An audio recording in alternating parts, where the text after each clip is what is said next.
Hai Sobat Semanggi, kembali lagi dengan episode bedah buku. Kali ini kita akan membahas satu buku yang sudah cukup fenomenal ya, yaitu How to Win Friends and Influence People. Nah, perkenalkan di sini ada saya, Fendi sebagai moderator, ada Bapak Amir dan Mas Adi. Boleh perkenalan dulu mungkin dari Bang Amir. Halo Sobat Semanggi, nama saya Amir dari PMKO di divisinya Divisi Logistik. Oke. Halo, nama saya Adi. Saya dari MKO Teknisi. Oke, langsung saja kita masuk ke buku How to Win Friends and Influence People di bagian 2, yaitu 6 cara untuk memberikan kesan yang bertahan lama. Di sini ada 6 metode nih Pak Amir dan Mas Adi, yaitu yang pertama, tunjukkan minat orang lain, tersenyumlah, berkuasa dengan lama, simak lebih lama, bahas apa yang penting bagi mereka, dan buat orang lain merasa lebih baik. Nah, bagaimana sih cara supaya kita itu lebih disukai oleh orang lain? Bagaimana menurut dari Bang Amir dulu? Bagaimana disukai Oleh orang lain. oleh orang lain? Yang pertama, kita harus menjadi pribadi diri sendiri ya, tidak mencontoh atau menduplikat sifat atau casing orang lain. Jadi kita harus jadi diri sendiri, buat senyaman mungkin lawan bicara kita, atau ada diselip-selipkan humoris gitu ya kan. Jadi orang itu jadi terkesan ke kita ya kan, jadi selalu ingat. Karena itu istilahnya apa ya, branding buat diri kita sendiri gitu ya. Branding. Oke, jadi menurut Pak Amir sendiri, bagaimana orang bisa menyukai kita adalah dengan membuat orang tersebut nyaman. Nyaman, iya. Menjadi diri sendiri. Betul. Nah, nyaman menjadi diri sendiri. Artinya kita tidak perlu berubah menjadi orang lain seperti itu ya. Karena dalam jangka waktu yang lama mungkin kalau kita menjadi orang lain mungkin akan capek juga mungkin gitu ya. Jadi lebih baik jadi diri sendiri. Iya. Oke. Betul. Terima kasih. Nah, untuk pertanyaan yang sama nih, kalau menurut Mas Adi, bagaimana sih cara dari Mas Adi, menurut Mas Adi, Ya. supaya kita disukai oleh orang lain? Kan kita ada di sebuah perusahaan nih. Oke. Nah, gimana nih caranya? Ya tergantung ininya sih ya, konteksnya di mana dulu. Kalau saya ya di perusahaan kita ya mau dimanapun sebetulnya kita harus berbuat baik kepada siapapun. Oke. Itu saya setuju juga dengan Bang Amir tadi apa yang disampaikan. Terus kalau di perusahaan semisal kalau saya ya ada istilah Terkenal sama kata sayang. terkenal maka kata sayang. Kalau yang saya alami sekarang bekerja di perusahaan itu, yang pertama ya memang kita harus saling kenal, saling mengenal satu sama lain. Oke. Nah, itu yang sangat penting, karena kalau kita ada jarak pun dalam satu perusahaan itu sudah pasti kacau dalam berkomunikasi. Oke. Nah, yang kedua ya dalam membuat kenyamanan ya kembali lagi ke tadi, kita harus membentuk satu sama lain lah. Sistem kekeluargaan yang harus dibangun. Jadi bukan hanya soal pekerjaan, tapi kekeluargaan antar kita sesama itu harus dibangun juga. Oke. Seperti itu sih kalau dari saya. Artinya kalau Mas Adi, pendapat dari Mas Adi adalah lebih ke harus kenal dan punya kedekatan. Iya, betul. Kedekatan ini bisa secara emosional atau sekedar kedekatan tahu namanya siapa gitu, atau rumahnya di mana gitu. Atau oke, kalau dari menurut Mas Adi tadi sebenarnya untuk disukai orang adalah kedekatan secara emosional ya Mas ya. Ya. Meskipun dari Mas Adi pun juga kita kedekatan emosional itu tidak hanya di perusahaan tapi di luar juga seperti itu. Gitu Mas ya. Ya, betul. Betul.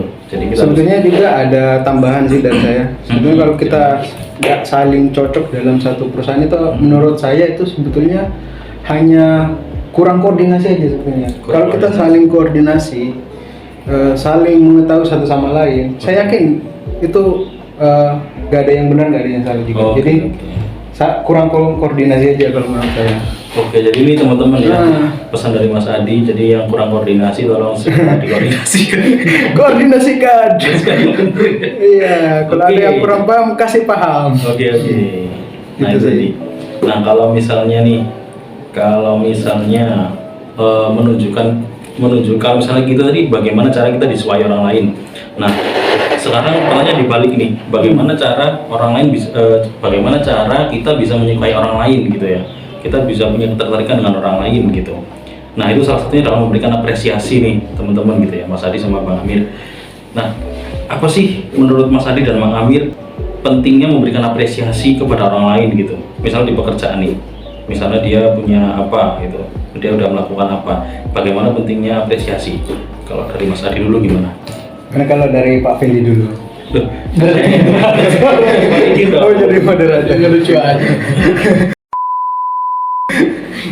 Gimana? Sorry tadi. pentingnya memberikan apresiasi kerja atau apresiasi oke. apapun gitu. Pentingnya mengapresiasi. Ini sangat penting menurut saya ya kalau apresiasi itu, karena selain kita membentuk tim yang solid, apresiasi kadang kita butuh juga dari orang lain. Kalau dari saya jujur aja butuh apresiasi dari orang. Karena Oke. kenapa? Biar kita kan apresiasi itu tingkatnya kan bahagia sebetulnya. Oke. Kalau kita dibenci sama orang ya otomatis ya tergantung sendiri juga sih. Kalau semakin banyak kita diapresiasi ke orang, artinya kita semakin baik dalam berkomunikasi dengan orang. Oke, artinya menurut Mas Adi ini apresiasi dari atasan katakanlah ya, Iya, itu cukup berpengaruh juga terhadap kinerjanya Mas Adi selama ini, iya betul. gitu ya. Nah dari situ juga saya bisa tahu kerja saya baik apa enggak. Oke. Semakin banyak apresiasi artinya semakin banyak juga yang saya lakukan dengan baik. Oke, Kayak oke, gitu sih. oke. Penting, Kalau penting. dari- ya, kita langsung ke Bang Amir nih. Kalau misalnya dari Bang Amir sendiri, bagaimana sih pentingnya apresiasi gitu terhadap Bang Amir maupun Bang Amir terhadap orang lain? Itu pentingnya seperti apa? Pertama dari ke saya dulu ya. Ya. Apa tadi apresiasi untuk diri sendiri itu ya benar pentingnya buat itu buat penyemangat kita Pak. Yeah. Jadi ada misalkan misalkan bos kita ngasih penilaian bagus gitu ya kan, Iya. ngasih apresiasi, ternyata apresiasi yang positif itu buat mood booster buat kita sendiri ya kan. Nah, iya. Itu buat penyemangat kita sendiri. Nanti kalau misalkan kita lagi down atau lagi apa, nanti kita ingat-ingat apa kata bos kita kayak gitu, dan itu buat penyemangat juga buat kita. Jadi apresiasi penyemangat diri sendiri sih ya. Oke, oke. Nah kalau untuk apresiasi untuk orang lain ya mungkin buat konteksnya jadi pahala buat kita sih ya. Buat pahala buat kita itu menyenangkan orang lain.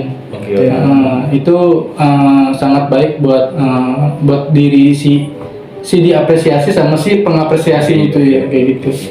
Itu ya sih di dalam ruang lingkupnya itu aja. Oke, Nggak usah oke. kemana-mana. Oke, jadi benar. Kan di buku ini memang ada how to win friends and influence people. Jadi influence people itu adalah bagaimana kita membuat orang itu bisa melakukan sesuatu untuk kita. Salah satunya yaitu tadi tadinya adalah apresiasi. Apresiasi. Seneng loh orang dikasih apresiasi. Orang dikasih apresiasi pasti senang. Apalagi apresiasi yang positif gitu. Waduh itu mood booster tadi. Booster. Nah itu betul banget. Nah kebalikan dari apresiasi kan namanya kritik nih, Bang Amir dan Kritik. Mas Adi. Ah, Gimana sih? Kebalikannya ya. Iya kebalikannya. Kalau dari Bang Amir dulu deh, bagaimana Bang Amir bisa menghandle kritik untuk diri sendiri, dan bagaimana caranya Bang Amir memberikan kritik kepada orang lain, misal bawahannya? Kalau mendapatkan ada istilah kata kritik membangun ya. Ada yang kritik membangun. Itu asupan buat diri sendiri untuk kritik itu kan kritik. Kalau biarpun kita dikritik, jadi ada perbaikan lagi gitu ke depannya. Betul. Jadi hal yang udah sekarang ini yang sudah terjadi, jadi di masa akan datangnya jadi nggak ada trouble lagi, nggak ada masalah lagi ya. Oke. Karena adanya si kritik itu. Oke. Nah, itu buat perbaikan diri sendiri.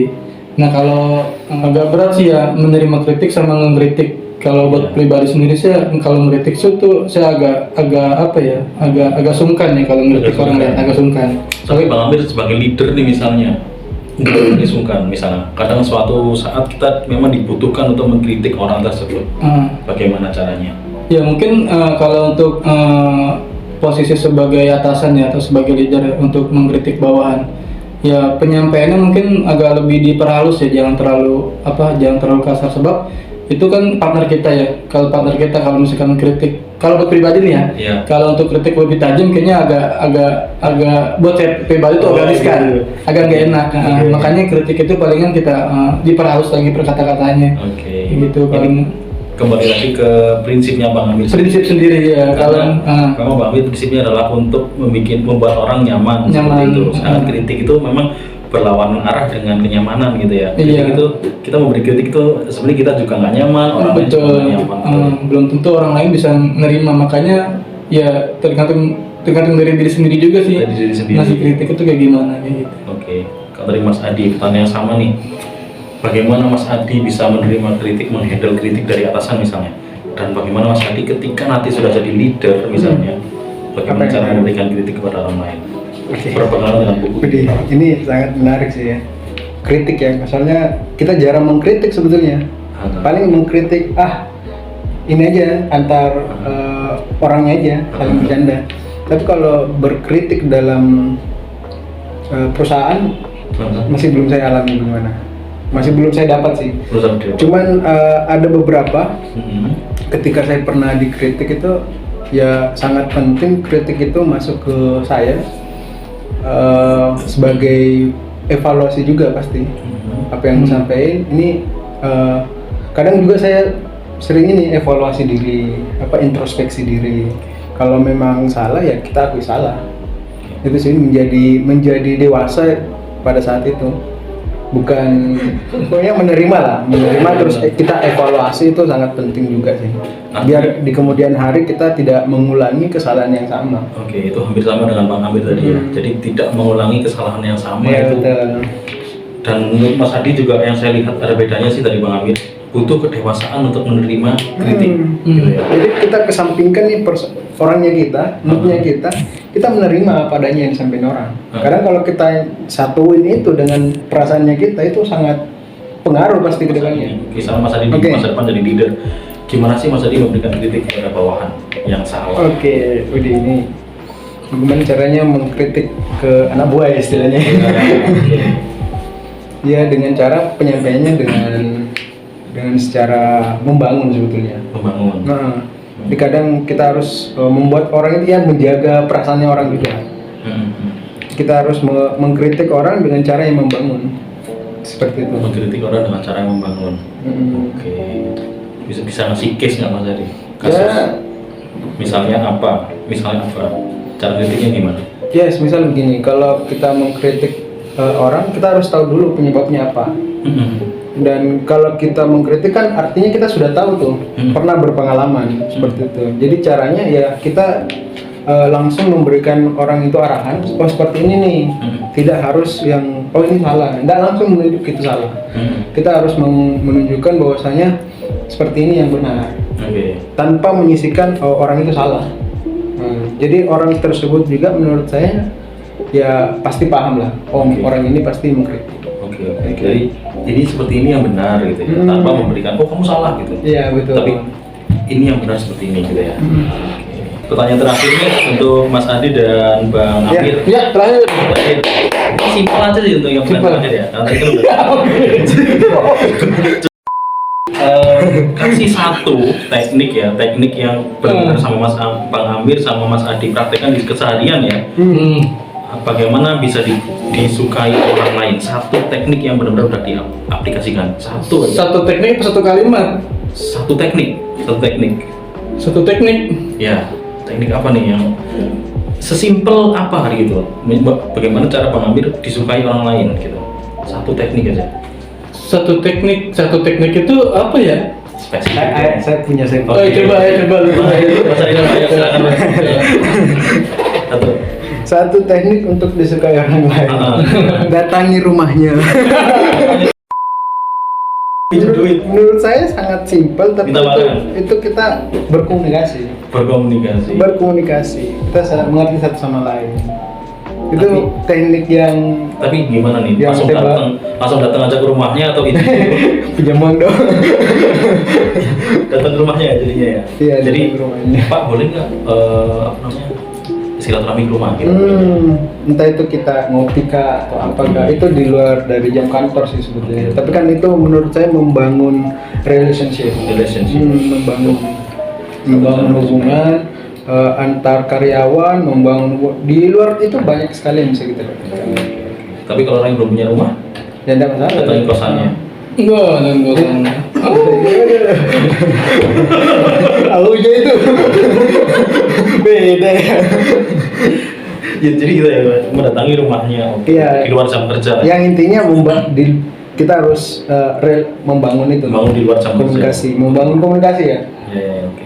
Biar tidak ada distract di antara kita. Jangan ada jarak lah, jangan ada yang disembunyikan. Oke. Jadi gini, kalau Mas Adi adalah membangunnya di luar jam kerja, karena mungkin di jam kerja lebih sulit kali Mas ya untuk membangun kedekatan Iya. gitu ya. Karena kita ngomongin kerjaan. Gitu. Kerjaan. Kalau di luar jam kerja kan kita bebas. Hmm. Nah, itu. Oke, terus Mas Adi satu teknik yang Hobi juga udah pernah di sangat ya hobi. Hobi. Oke. Menyamakan hobi juga ya. menyamakan hobi. Kalau dari Bang Amir sendiri yang udah selesai mikir seperti ini, satu teknik. Suatu teknik yang akan disukai orang lain. Jadi saya mengaplikasikannya ke customer ya atau rekan kerja ya. Kalau misalkan lebih utama sih kalau misalkan orang lebih apa tadi teknik? Sukai orang lain. Iya, datengin rumahnya nih. Iya, kalau saya sih kita harus tahu ya tadi benar hobinya apa, terus hari ulang tahunnya itu tanggal ulang tahunnya itu kapan. Oke. Nah dari situ aja kita udah mengambil hati si customer itu. Dari bisa tahu dari hobinya, dari tanggal ulang tahunnya gitu ya kan, dari sikap kepedulian kita kepada customernya atau kepada teman kerja kita. Satu aja bang. Satu yang Bentar, masih disimpulkan. Oke. Iya. Ada simpulkan. Yang udah dilakuin. Yang benar-benar dilakuin yang menurut pengalaman saya itu yang lebih nyata, yang lebih tersentuh orang itu yaitu di tanggal lahirnya. Tanggal lahirnya. Tanggal ulang tahun. Kalau kita misalkan udah ngasih gift ke dia atau ngasih apa gitu atau ucapan minimal aja ucapan udah seneng banget orang. Itu bakalan orang itu akan terkesan kepada kita dan bakal diingat selalu. Oh iya. Betul. Oke, jadi memang di hari lahirnya itu Iya sih. sensitif. Iya sih. Saya pernah ngalamin itu. Udah oke. Oke lanjut serius. Oke. Sampai ingat tuh. Udah. Oke. Itu tadi episode bedah buku kali ini teman-teman semanggi dari buku How to Invest and Influence People dengan Bang Amir dan Mas Adi. Sampai bertemu pada episode selanjutnya. Mungkin kita episode selanjutnya adalah teknik mengkritik yang baik ya atau feedback gitu. Jadi Ya. cukup menarik ya. Siap. Nah, kalau gitu jangan lupa untuk subscribe, like, dan komen konten dari Semanggi University. Sampai jumpa di episode selanjutnya. Afirmasi bersama. MK bisa.